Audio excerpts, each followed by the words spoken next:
नमस्कार, मेरा नाम ज्ञानेश्वर है और आप देख रहे हैं लाइव सिटीज। देखिए, आज तारीख है 4 मई, लॉकडाउन 3 का पहला दिन।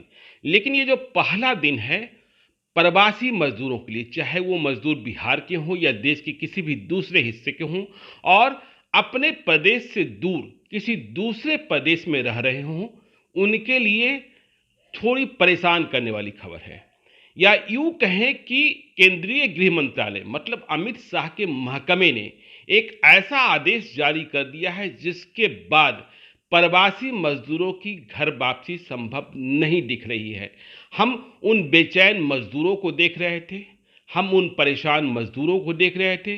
बिहार के प्रवासी मजदूरों की संख्या 27 से 28 लाख है, जो दूसरे प्रदेशों में काम कर रहे हैं और उनकी घर वापसी की उम्मीद तब जग गई थी जब स्पेशल ट्रेन चलने लगी थी। और सभी बड़े प्रदेशों में, चाहे हरियाणा हो, पंजाब हो, दिल्ली हो, महाराष्ट्र हो, जहां प्रवासी मजदूर कमाने को जाते हैं, वो बिहार आने के लिए तैयार दिख रहे थे। लेकिन अब केंद्रीय गृह मंत्रालय ने, इनके जो केंद्रीय गृह सचिव हैं, उन्होंने कल रात एक आदेश जारी कर दिया है जिसके आधार पर सभी प्रवासी मजदूरों की बिहार वापसी कतई संभव नहीं दिख रही है। यह आदेश जो है मजदूरों को झटका देने वाला है और उनकी तैयारियों पर पानी फेरने वाला है। देखिए, केंद्रीय गृह सचिव ने जो आदेश दिया है, हम अपने वीडियो एडिटर को कह रहे हैं कि वो स्क्रीन पर दिखा भी दें। आदेश हमारे पास है। केंद्रीय गृह सचिव कह रहे हैं, मतलब अमित शाह का महकमा कह रहा है, नरेंद्र मोदी की सरकार कह रही है कि हमने ये कभी नहीं कहा कि हम सभी मजदूरों को उनके गृह प्रदेश तक वापस ले जाएंगे। उन्होंने अंग्रेजी के एक शब्द का जो पहले भी इस्तेमाल किया गया था, स्ट्रैंडेड, उसको हिंदी में कहते हैं स्ट्रैंडेड को फंसे हुए। तो आदेश ये कह रहा है कि हमने उन मजदूरों को या उन छात्र छात्राओं को, उन पर्यटकों को, उन श्रद्धालुओं को घर ले जाने की या उनके होम स्टे पहुंचाने की बात करी और उनके लिए स्पेशल ट्रेन चलाए जो किसी कारण दूसरे प्रदेश में फंस गए थे। यदि इसे हम ठीक से समझें तो आदेश का अर्थ यह निकलता है, और आदेश में इसे डिफाइन भी किया गया है, कि हम उन्हें ले जाएंगे उनके प्रदेश में, उनके गृह प्रदेश में, जो लॉकडाउन के ठीक पहले अपने मूल प्रदेश से दूसरे प्रदेश में किसी काम के कारण पहुंचे थे और वहां अचानक हुई लॉकडाउन के कारण फंसे रह गए। तो हम ऐसे मजदूरों को या ऐसे कामगारों को या ऐसे छात्र छात्राओं को, पर्यटकों को या श्रद्धालुओं को उनके घर तक वापस पहुंचा देंगे। लेकिन हम उन्हें नहीं पहुंचाने जा रहे हैं जो अपने प्रदेश से, मतलब अपने मूल प्रदेश से, यदि हम बिहार के रहने वाले हैं और हम पंजाब गए हैं, हरियाणा गए हैं, महाराष्ट्र गए हैं, दिल्ली गए हैं, कमाने गए हैं और वहां रह रहे थे या रह रहे हैं, तो हम उन्हें नहीं पहुंचाएंगे, उन्हें नहीं वापस करेंगे।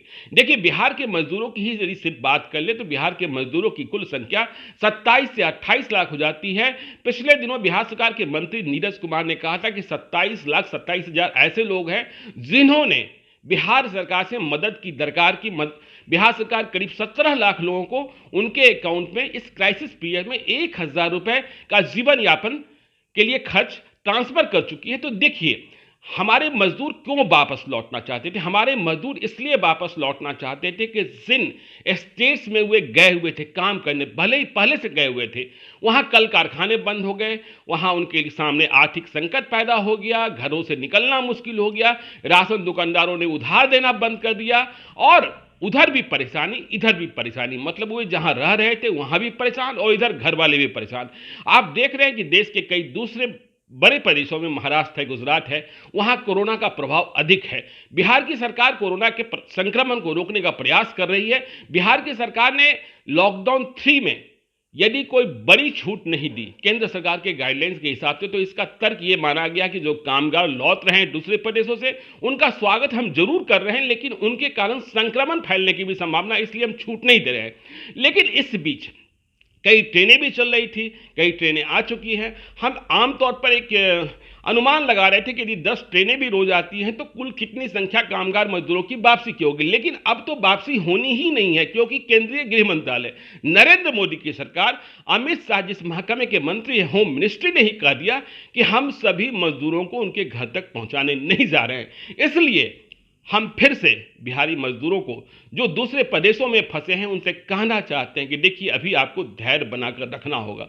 अभी आपको आने के लिए अफरा तफरी नहीं मचानी होगी, क्योंकि केंद्र सरकार ने कहा है कि आपको घर पहुंचाने की कोई तैयारी नहीं है, कोई व्यवस्था नहीं है, आपको जहां है वहीं रहना है। केंद्र सरकार कह रही है कि हम उन्हें नहीं पहुंचाने जा रहे हैं उनके घर तक, जो कमाने दूसरे प्रदेशों में आए हुए थे, रह रहे हैं, वे अब भी वहीं रहेंगे। देखिए हमें लगता है कि इसके पीछे और भी कई तरीके का दबाव है, औद्योगिक घरानों का दबाव भी हो सकता है, क्योंकि यदि कल कारखाने शुरू होंगे तो फिर स्किल लेबर्स कहां से आएंगे।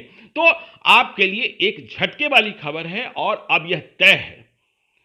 मुझे यह भी पता है कि इस खबर के बाद कई लोग पैदल चलना शुरू कर सकते हैं, लेकिन पैदल मत चलिएगा, आपकी जान खतरे में पड़ जाएगी। आप थोड़ा धैर्य बनाए रखिए। देखिए अब लॉकडाउन जो 3 है वो 17 मई तक है। क्या होता है क्या नहीं होता है देखने की बात है, लेकिन केंद्रीय गृह मंत्रालय के आदेश के बाद यह स्पष्ट हो गया है कि आपकी घर वापसी अभी नहीं होने जा रही है। जब आप अप्लाई करेंगे, ऑनलाइन अप्लाई करेंगे, तो संबंधित राज्य सरकार, संबंधित नोडल अफसर आपसे यह पूछ सकते हैं कि आप वहां कैसे पहुंचे थे, किस काम के लिए पहुंचे थे। यदि आप वहां काम कर रहे थे तो आपकी घर वापसी नहीं होगी।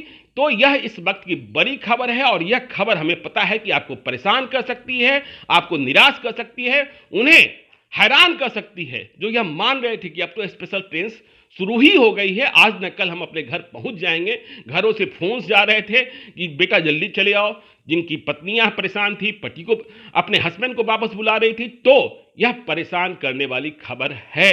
तो इस खबर को लेकर हम आगे भी बने रहेंगे। आप देखते रहिए लाइव सीरीज को। यदि अब तक आपने हमारे यूट्यूब चैनल को सब्सक्राइब नहीं किया है तो जरूर कर लीजिएगा, और यदि इस वीडियो को फेसबुक के माध्यम से देख रहे हैं तो पेज को लाइक कर दीजिएगा। धन्यवाद।